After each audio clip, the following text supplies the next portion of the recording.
The songwriter Don Moen wrote a song called Give Thanks with a Grateful Heart. But I believe that today, because it's Thanksgiving, we need to go in the Word. Not to say that Don didn't come from the Word standpoint, but I want to read to you from First Thessalonians chapter 5, round the 13th verse, starting at the 18th verse. It says, and to esteem them very highly in love for the work's sake, and be at peace amongst yourselves.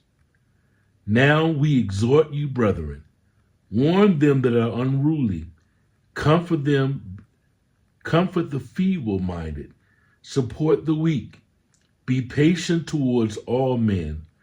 See that none render evil for evil unto any man, but ever follow that which is good, both among yourselves and to all men.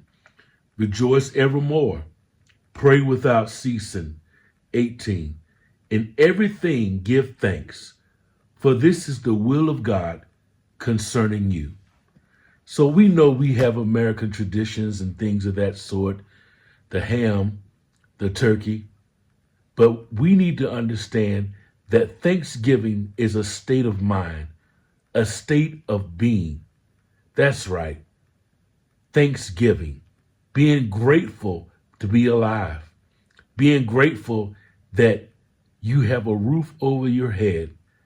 But the thing I love in Thessalonians, it says, tend to the feeble-minded, people that are not right in the head, people that are homeless, people that have it less than you, because it could be you.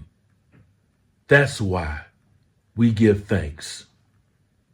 Now, the title, Thanksgiving and Not That Bird.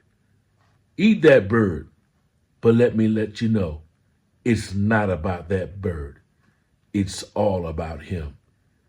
Thank you for joining me today on this special occasion of Morning Sip. And be grateful. Give thanks with a grateful heart.